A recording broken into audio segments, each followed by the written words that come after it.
السلام علیکم۔ ہمارے چینل بیا اور مالا پر خوش آمدید۔ اگر آپ ہمارے اس چینل پر پہلی دفعہ آئے ہیں یا آپ نے ابھی تک سبسکرائب نہیں کیا تو بیا اور مالا کو سبسکرائب کرنا اور بیل آئیکن پریس کرنا ہرگز نہ بھولیں۔ آخر کیوں؟ کچھ پتا بھی تو چلے، کوئی تو وجہ ہوئی ہوگی بھائی۔ جس نے بھی سنا تھا وہ انگشتے بدندہ تھا۔ ہر جانب سے سوالوں کی بوچھاڑ ہو چلی تھی مگر جواب نہ دارد۔ عادل نے ہانیہ سے شادی سے انکار کر دیا تھا۔ یہ خبر بریکنگ نیوز کی طرح ہر جانب ہلچل مچا گئی تھی۔ تم نے پوچھا نہیں آخر کیا وجہ ہے؟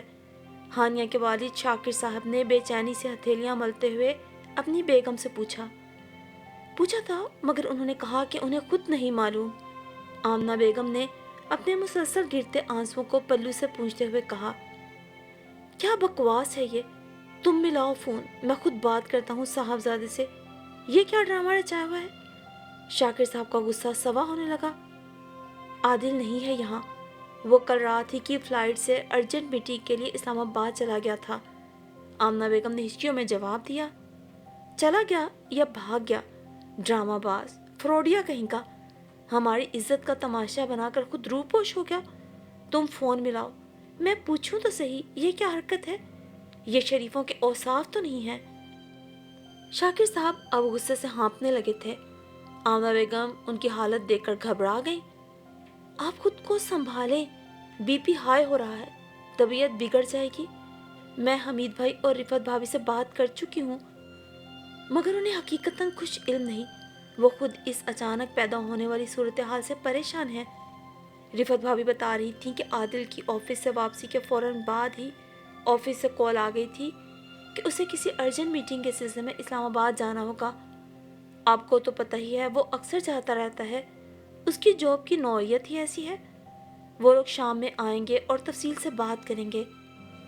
آمنہ بیگم نے گولی اور پانی کا گلاس شاکر صاحب کو تھمایا تو انہوں نے دوا لے کر بیڈ کے سرہانے سے سر ٹکا دیا۔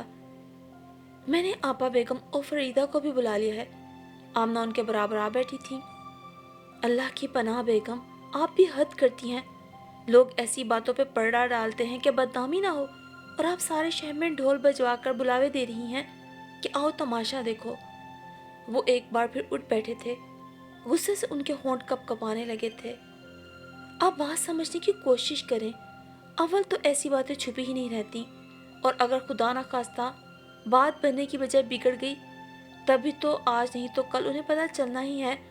آج ہم نہیں بتائیں گے تو کل دوسروں کے منہ سے سن کر ان کا منہ بن جائے گا۔ ہمیں بھنک بھی نہیں لگنے دی۔ آپ لوگ ہمیں اپنا نہیں سمجھتے، اور در حقیقت وہ تو ہمارے اپنے ہی ہیں۔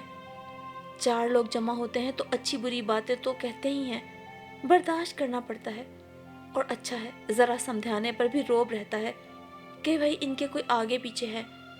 آمنہ بیگم نے بڑی رسانیت سے شوہر کو سمجھایا، ہاں اور کوئی الٹی سیدھی بات ان کے منہ سے نکل گئی تو آپ اپنا فلسفہ لے کے بیٹھی رہیے گا۔ شاکر صاحب بیگم سے بالکل بھی متفق نہ تھے۔ شاکر صاحب، جو نصیب میں ہوتا ہے وہ تو ہو کر رہتا ہے، پھر چاہے ہم تقدیر اور قسمت کو کوسیں یا اپنے دل و دماغ کے فیصلوں کو، ہمارا کام اور اختیار بس دعا تک ہے۔ خدا را آپ پرسکون ہو جائیے اور اللہ سے دعا کیجیے۔ میں شام کی تیاری کرنے جا رہی ہوں۔ آمنہ بیگم نے انہیں شانوں سے پکڑ کے تکیے پہ لٹایا اور خود کھڑکیوں کے پردے برابر کر کے باہر چلی گئی۔ شاکر صاحب آنکھیں موند کر اگلی حکمت عملی پہ غور کرنے لگے۔ دراصل ہانیہ اور عادل کی منگنی 2 سال پہلے ایک چھوٹی مگر بھرپور تقریب میں ہوئی تھی۔ دونوں خاندان اپر مڈل کلاس سے تعلق رکھتے تھے۔ ہانیہ کو عادل کی بہن نرمین نے ایک سسرالی تقریب میں دیکھ کر اپنے اکلوتے بھائی کے لیے پسند کیا تھا۔ عادل نے MBA کر رکھا تھا اور ایک پرائیویٹ فرم میں مینیجر کے عہدے پہ فائز تھا، جبکہ ہانیہ MA اکنامکس کر رہی تھی۔ شکل و صورت کے لحاظ سے دونوں ایک دوسرے کے ہم پلہ تھے۔ مناسب قد و خال، گندمی رنگت والے عادل کو ہانیہ کی فیملی نے فوراً ہی پسند کر لیا، جبکہ تیکھے نین نقوش اور سبھی رنگت والی نازک سی ہانیہ عادل اور اس کے گھر والوں کو بھی بہت ہی بھائی تھی۔ اس لیے دونوں فیملیز نے ضروری اور ابتدائی معلومات اور چھان بین کے بعد باہمی رضامندی سے رشتہ طے کر دیا، اور شادی ہانیہ کی تعلیم مکمل ہونے کے بعد یعنی 2 سال بعد طے پائی تھی۔ منگنی کے تھوڑے عرصے بعد نرمین کی مدد سے آہستہ آہستہ عادل اور ہانیہ میں بات چیت ہونے لگی۔ گھر کے مرد تو نہیں، البتہ آمنہ بیگم اور رفت دونوں اس رابطے سے باخبر تھیں، اور نرمین کے کہنے پر یہ سوچ کر خاموش تھیں کہ آج کل انڈرسٹینڈنگ کے لیے تھوڑا بہت رابطہ ضروری ہے، کیونکہ ویسے بھی شادی میں کافی عرصہ باقی ہے۔ آہستہ آہستہ یہ ٹیلی فونک رابطہ کچھ عادل کی خواہش کے باعث اور کچھ ہانیہ کی چاہت کے سبب چھوٹی موٹی خفیہ ملاقاتوں میں ڈھلنے لگا۔ عادل ہفتے میں ایک بار یونیورسٹی ٹائمنگ میں ہانیہ کو پک کر لیتا، دونوں کسی ریسٹورنٹ میں چائے کافی اور سینڈوچز کے ساتھ اپنے جذبات و احساسات ایک دوسرے کے ساتھ شیئر کرتے، اور پھر عادل اسے گھر سے کچھ دور ڈراپ کر دیتا، اور گھر والے یہی سمجھتے کہ ہانیہ یونیورسٹی سے واپس آ رہی ہے۔ بڑھتی ہوئی ملاقاتوں اور رابطوں نے دونوں کے درمیان فاصلے کسی قدر کم کر دیے تھے، مگر دونوں ہی میچور تھے اور شریف پڑھی لکھی مہذب فیملی سے تعلق رکھتے تھے، تو کبھی بھی حد سے آگے نہ بڑھنے کے عزم پہ قائم تھے۔ رابطے بڑھے تو دونوں نے ایک دوسرے کی سوچ اور مزاج سے بھی کافی حد تک آگاہی حاصل کر لی۔ اپنے اس اقدام سے مطمئن تھے کہ یہ شناسائی ان کے آگے آنے والی زندگی میں ان کی معاون ثابت ہوگی۔ گزرتے وقت کے ساتھ ٹیلی فونک گفتگو ہی روزانہ کی بنیادوں پہ ہونے لگی۔ اب دونوں روزمرہ روٹین ایک دوسرے سے شیئر کرتے، پرسنل اور خاندانی معاملات ڈسکس کرتے، ملاقاتوں میں گیپ بھی بتدریج کم ہونے لگا، تحائف کا تبادلہ بھی ہونے لگا۔ اسی اثناء میں 1.5 سال گزر گیا اور شادی کی تاریخ ٹھہرا دی گئی۔ دونوں بہت خوش تھے کہ اب ملن کی گھڑیاں دور نہیں۔ پھر جانے کیا ہوا کہ ہانیہ کو محسوس ہوا عادل اس سے کترانے لگا ہے۔ وہ میسج کرتی تو وہ اس کے میسیجز پر ایک جواب کرتا، وہ کال کرتی تو 5 بار کی کالز کو ریجیکٹ کر کے 6ٹھی کال پر آئی ایم بزی ہانیہ بعد میں بات کرتا ہوں کہہ کر فون بند کر دیتا، اور ملاقاتوں کا سلسلہ تو تقریباً ختم ہی ہو گیا تھا۔ ہانیہ کو سمجھ نہیں آ رہا تھا کہ آخر ایسا کیا ہوا ہے کہ عادل اس طرح اسے نظر انداز کرنے لگا ہے۔ اس نے بار بار عادل سے پوچھا تو وہ ٹال گیا۔ تم بلا وجہ محسوس کر رہی ہو، ایسی کوئی بات نہیں۔ اور پھر جب ہانیہ نے اس کے مسلسل گریز سے تنگ آ کر وجہ بتانے کے لیے اصرار کیا تو اس نے نہایت درشتی سے اسے جھڑک دیا۔ جب تمہیں کہہ دیا ہے کہ کوئی بات نہیں تو کیوں میرے پیچھے پڑ گئی ہو؟ میری زندگی میں تمہارے علاوہ بھی دیگر بہت سے کام ہیں، میں بہت مصروف رہتا ہوں، تمہارے لیے فارغ نہیں پھرتا کہ سارے کام دھندے چھوڑ کر تمہاری سنتا رہوں۔ اس قدر توہین آمیز لہجے اور جواب پر ہانیہ سن ہو کے رہ گئی، جو کہ ایک سبب وہ خود اخذ کر پائی وہ یہی تھا کہ عادل کی زندگی میں ہانیہ کی جگہ اور کسی نے لے لی ہے۔ وہ گڈ لکنگ تھا، اچھی پوسٹ پر تھا، ایک سے ایک طرح دار لڑکی اس کے آفس میں موجود تھی، مبادہ کسی آفس کولیگ سے اس کے راہ و رسم ہو گئے ہوں۔ ایسے میں وہ کیا کرے کیا نہ کرے؟ ابھی وہ اسی مخمصے میں تھی کہ اچانک یہ روح فرسا خبر ملی کہ عادل نے شادی سے انکار کر دیا ہے۔ سبھی اس سے وجہ جانا چاہ رہے تھے، مگر وہ تو خود لا علم تھی کہ کسی کو کیا بتاتی۔ اب تو سب کی طرح وہ بھی دل تھامے عادل کی فیملی کی آمد کی منتظر تھی کہ اب وہ اپنے ساتھ کیا مدعا لے کر آتے ہیں۔ آمنہ بیگم پوری تندہی سے شام کی تیاریوں میں مگن تھی۔ لوگ زیادہ تھے، اسے کھانے پینے سے لے کر اٹھنے بیٹھنے تک کے انتظامات خود اپنی نگرانی میں کروا کر وہ ہانیہ کو تراہنے کا کہنے اس کے کمرے میں چلی آئیں۔ گمسم سی ہانیہ کو دیکھ کر ان کا کلیجہ منہ کو آنے لگا۔ ماں کی ممتا تڑپ اٹھی، انہوں نے اپنی اکلوتی لخت جگر کو آغوش میں بھر لیا تو ہانیہ سسک اٹھی۔ ہانیہ کے ساتھ ساتھ آمنہ بیگم کی آنکھوں میں بھی آنسو رواں ہو گئے۔ کتنی ہی دیر کمرہ دونوں ماں بیٹی کی سسکیوں سے گونجتا رہا۔ دل کا غبار کچھ کم ہوا تو آمنہ بیگم نے ہانیہ کا چہرہ اپنی ہتھیلیوں میں تھام لیا۔ میری گڑیا، یہ وقت صبر کا ہے، آزمائش کی اس گھڑی میں ہمیں ثابت قدم رہنا ہے، اور میری بیٹی تو بہت ہمت والی اور بہادر ہے۔ جو کچھ بھی ہو، وقت بھی فیصلہ کرے، اسے اللہ تعالیٰ کی رضا جان کے راضی رہنا ہے بیٹا۔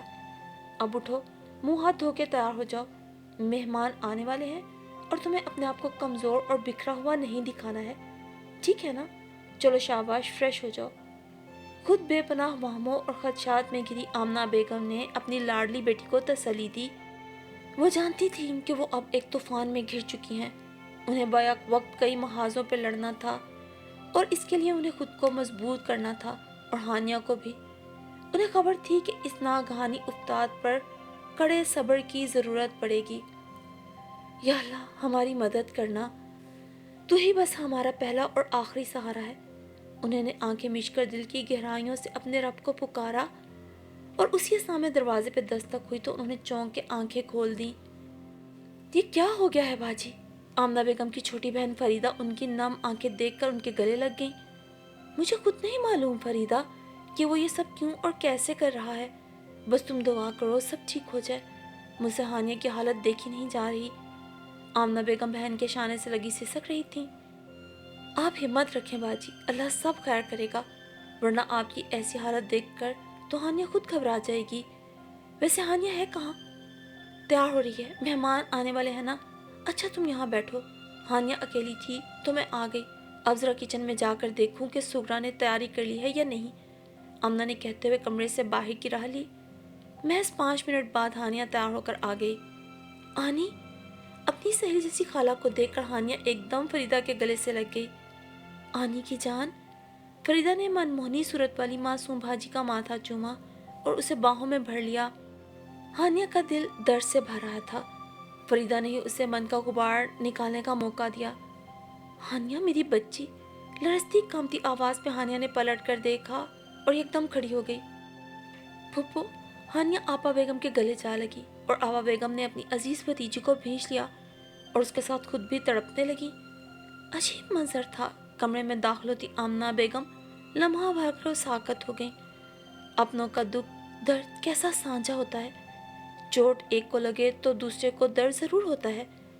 آمنہ بیگم نے دروازہ لاک کر دیا کہ مبادا کوئی اندر نہ آ جائے اور ایک نئی کہانی شروع ہو جائے۔ میں نے تمہیں سمجھایا تھا نا ہانیہ، یوں رو دھو کر خود کو ہلکان اور ٹوٹا ہوا نہیں دکھانا ہے۔ خود کو سمیٹو گڑیا، جاؤ اپنا حلیہ درست کر کے واپس آؤ۔ آمنہ بیگم نے ہانیہ کے سر پہ ہاتھ پھیرا تو وہ خاموشی سے اٹھ کے واش روم میں چلی گئی۔ وہ ماں کو اور پریشان نہیں کرنا چاہ رہی تھی۔ آپ لوگ آرام کریں، سغرا ڈرائنگ روم کی صفائی کر لے تو پھر وہیں چل کے بیٹھتے ہیں۔ آمنہ بیگم نے فریدہ اور آپا بیگم کو ٹرے میں رکھ کر پانی کے گلاس پیش کیے۔ میں کہتی تھی نا آمنہ، یہ رشتے بڑے نازک ہوتے ہیں، بہت سوچ سمجھ کے چلنا پڑتا ہے، ہر قدم پھونک پھونک کے رکھنا پڑتا ہے۔ لیکن آج کل نہ جانے کہ کیا نیا چلن چل نکلا ہے انڈرسٹینڈنگ کا۔ ارے کیا ہمارے زمانے میں شادیاں نہیں ہوتی تھی، تصویر تک نہ دیکھتے تھے لڑکا لڑکی ایک دوسرے کی، مگر ماشاءاللہ ساری عمر نبھا کرتے تھے، اور آج میل ملاپ گفت و شنید کے باوجود چند ماہ میں طلاقوں کی نوبت آ جاتی ہے۔ بے حیائی کو آزاد خیالی کا نام دے کر لڑکے لڑکیاں خود اپنی عزت داؤ پہ لگائے ہوئے ہیں۔ آپا بیگم جانے کب سے بھری بیٹھی تھی۔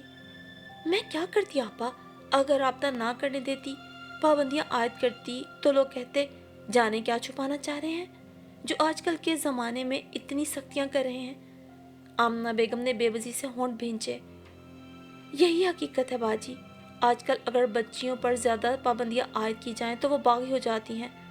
منگنی کے بعد تھوڑا بہت رابطہ ضروری ہے تاکہ بعد میں لڑکے یا لڑکی کو یہ شکایت نہ ہو کہ ہم ایک دوسرے کو پسند نہیں کرتے یا ہمارے مزاج نہیں ملتے، اس لیے ہم ایک ساتھ نہیں رہ سکتے۔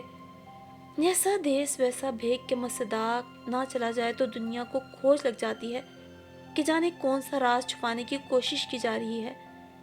فریدہ نے بہن کا ساتھ دیا تو آپا بیگم نے منہ پھیر لیا اور آمنہ بیگم بے بسی کی مورت بنی یہ سوچ رہی تھی کہ بات پھیلتی ہے تو کہاں سے کہاں چلی جاتی ہے، جتنے منہ اتنی باتیں، کس کس کا منہ بند کریں، وہ کس کس کو جواب دیں گی۔